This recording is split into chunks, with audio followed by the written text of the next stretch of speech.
कुछ रटे रटाए प्रोपेगेंडा जुमले पिछले 50 साल से बकवास कर रहे हैं पाकिस्तान के खिलाफ। आपने कभी इमरान खान को मुक्ति बानी के बारे में बात करते नहीं सुना। भारत ने पिछले 2 सालों में $100 अरब का कन्वेंशनल असलहा खरीदा है। $100 बिलियन ऑफ कन्वेंशनल वेपन्स उन्होंने S-400 सिस्टम। लेकिन उसकी वजह से हमारा न्यूक्लियर थ्रेशोल्ड नीचे आ गया है ना। 76 साल हो चुके हैं आजादी को। एक तो आप अभी तक आजाद नहीं, और दूसरा आप अगर देखें उनकी साइंटिफिक अचीवमेंट, एटलीस्ट आप 76 साल उनसे पीछे हैं। खुदारा आज कोशिश करें पाकिस्तान बनाए और इसके नए डायरेक्शंस इसकी अपनी तय करें। शहबाज मंगी तक, ये जो आजकल ये चल रहा है शहबाज मंगी, इसकी मिसाल नहीं मिलती। मैं आपको बताना चाहता हूं कि ये IMF क्या है, ये इंटरनेशनल मांगत फंड है। आपने कभी पाकिस्तान के जो लिबरल सेकुलर बेगैरत है, राम के पले हुए हामिद मीर जैसे सहाफी कभी ये मुक्ति बानी के बारे में बात नहीं कर। आज आप TTP को देखते हैं ना, ये जानू के कुत्ते खवारिज जो हमारे बच्चों को ज़िबा करते हैं और हमारे जवानों के सरों से। भारत ने पिछले 2 सालों में $100 अरब का कन्वेंशनल असलहा खरीदा है। $100 बिलियन ऑफ कन्वेंशनल वेपन्स उन्होंने S-400 सिस्टम। लेकिन उसकी वजह से हमारा न्यूक्लियर थ्रेशोल्ड नीचे आ गया है ना। 76 साल हो चुके हैं आजादी को। एक तो आप अभी तक आजाद नहीं, और दूसरा आप अगर देखें उनकी साइंटिफिक अचीवमेंट, एटलीस्ट आप 76 साल उनसे पीछे हैं। खुदारा आज कोशिश करें पाकिस्तान बनाए और इसके नए डायरेक्शंस इसकी अपनी तय करें। शहबाज मंगी तक, ये जो आजकल ये चल रहा है शहबाज मंगी, इसकी मिसाल नहीं मिलती। मैं उसको खतरे में डाले, पाकिस्तान के साथ एक और ऐसी वॉर शुरू हो जाए जो एस्केलेट भी हो सकती है और वो न्यूक्लियर डायमेंशन भी उसकी इन्वोक हो सकती है। तो भारत का क्या इंटरेस्ट होगा कि वो तो देखे ना 2030 तक थर्ड लार्जेस्ट इकोनॉमी बनने जाना चाह रहे हैं। तो ये मार रहे हैं और आप इनके गुलाम हैं। जब तक आप इनके सामने खड़े नहीं होंगे अपने हकूक के लिए, ये आपको इजाजत नहीं देंगे।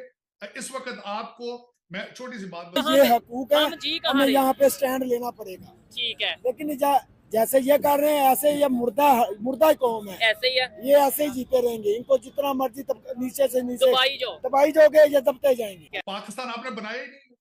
मैंने इसलिए तो कहा कि आपको खुदारा आज ही कोशिश करें पाकिस्तान बनाने की कोशिश करें। आप पाकिस्तान आपने किस लिए बनाया? टू नेशन थ्योरी के आज तक आपको पता ही नहीं, कंफ्यूज है कि पाकिस्तान सेकुलर स्टेट है कि मजहबी स्टेट है। ट्रेड तो तभी होंगे ना, इंडिया कह रहा है कि कश्मीर के अंदर जो जहादी ग्रुप बना के भेजते हो, क्रॉस बॉर्डर टेररिज्म बंद करो। ठीक है, और मैं सिर्फ एक स्टूडेंट हूँ, ठीक है, मुझे तो हंसी आती है उनकी वीडियोस देख के।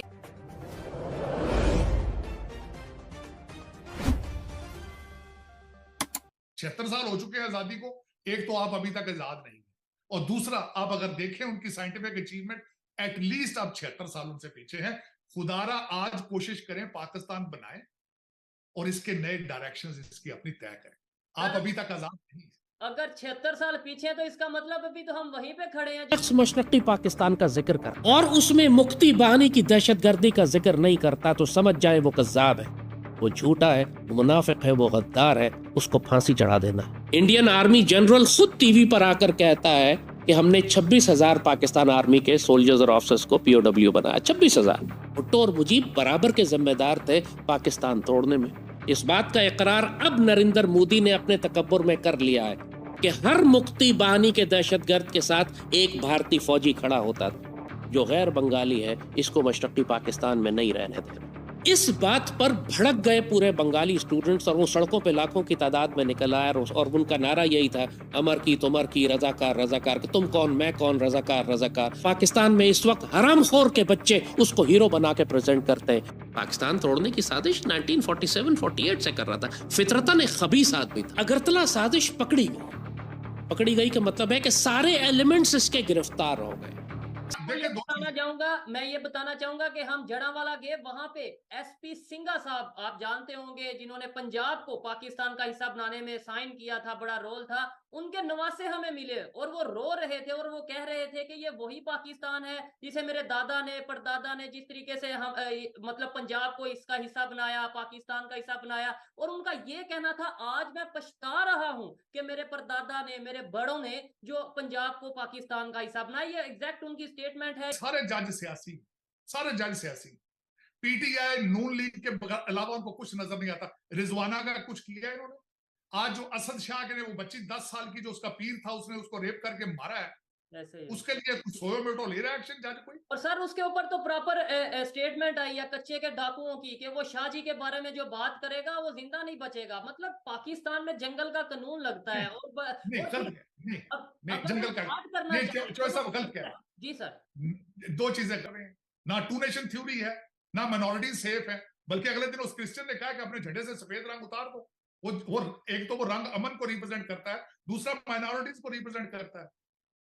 आपका झंडा दिखाए ना, फिर डिफाइन करें उसको। और लेकिन तीसरा, चौधरी साहब ये वही बातें, क्रिश्चियन भाई ने मुझे ये भी बोला कि आपने जो डंडा दिया हुआ है झंडे के अंदर वो भी सफेद रंग के अंदर ही दिया हुआ है, उससे मतलब हमें अब समझ आने लग पड़ा है। ये क्रिश्चियन कम्युनिटी का कहना था। बिल्कुल ठीक है, बिल्कुल ठीक। इस वक्त चौधरी साहब अगर देखा जाए तो आप, लेकिन लेकिन अब सर- समझ इस बात की नहीं आ रही कि 25 करोड़ लोग एक इतनी बड़ी जेल में बंद हैं, आप सारे हॉस्टेज हैं, आप क्या, किस तरह आप सांस किस तरह ले रहे हैं, मुझे तो ये नहीं समझ आ रहा। लेकिन सर ये अब तो आप सांस लेना मुश्किल हो अभी चुका आप है। अब लोग सड़कों पे आ रहे हैं, अभी सांस लेना मुश्किल हो चुका है। चौधरी साहब अभी तो बिजली और ये पेट्रोल बढ़ रहा है, ये आपके सांस लेने पे टैक्स लगाएंगे, क्योंकि उसकी वजह ये है कि लंदन और टोरंटो में बहुत महंगाई हो चुकी है। इनके बच्चे जो वहां पढ़ रहे हैं वो डॉलरों, यूरो, पाउंडों में पढ़। ये आप ज़रा चेक करें फौजी फूड्स वाले किस किस को सप्लाई करते हैं। फौजी फूड से किस किस कंपनी का लिंक है मैं आपको अब दिखा रहा हूँ। इन्होंने खुद लिखा हुआ है आवर क्लाइंट्स मैकडोनल्ड। मैकडोनल्ड के सप्लायर माशाल्लाह आपके फौजी भाई हैं, और केएफसी के सप्लायर भी वही हैं, और यूनिलीवर के सप्लायर भी वही हैं। इन सब को कौन सप्लाई कर रहा है? इनकी अपनी वेबसाइट पर मौजूद है कि फौजी कंपनियां इनको सप्लाई कर रही हैं। अब आपने बायकॉट करना है, यानी ये आपका फैसला है। लिंक किसके साथ है? इसराइल के साथ। दूसरा लिंक किसके साथ है? हमारे जिन्होंने गजवा हिंद लड़नी थी उनके साथ ताल्लुक है। जनरल बाजवा सेकंड सरेंडर कर चुके हैं। एक तो जनरल नियाजी ने किया था ना सरेंडर वहां पे 16 दिसंबर 1971 को, 16 दिसंबर 1971 में, और दूसरा जनरल बाजवा ने किया था 2021 और 22 में, जब उन्होंने ये फैसला किया था कि फ्यूचर में हमने अब हिंदुस्तान से लड़ना नहीं है, बल्कि हमारा एक कोऑपरेटिव इकोनॉमिक किस्म का रिलेशनशिप होगा। जिस रखिए फौजी सीमेंट, इसको भी आपने भूलना नहीं है। ये जेली है फौजी, पाइनएप्पल या जो भी फ्लेवर हो, ये फौजी सीरियल है, ये सीमेंट वगैरह हैं, ये फ्यूल्स हैं, ये कुकिंग ऑयल है, CSD से आप लेते हैं, और ऐसी बहुत सारी चीज़ें हैं जो मैं आपको याद दिलाता रहूँगा। मैंने आज कोशिश की एक लिस्ट निकालने की, तो है फाउंडेशन गैस है, फौजी कबीर वाला पावर कंपनी है, फौजी मीट है, फौजी फाउंडेशन एजुकेशन सिस्टम है, फौजी सिक्योरिटी सर्विस है, नून पाकिस्तान लिमिटेड है, शाइन एयरपोर्ट सर्विस है, शाइन एरो ट्रेडर्स हैं, शाइन निटवेयर है, शाइन मेडिकल सर्विसेज हैं, शाइन कम्प्लेक्स है कराची और लाहौर में, शाइन वेलफेयर हाउसिंग स्कीम है पेशावर में, हॉक एडवर्टाइजिंग है, air eagle aviation academy, shine welfare education school system है।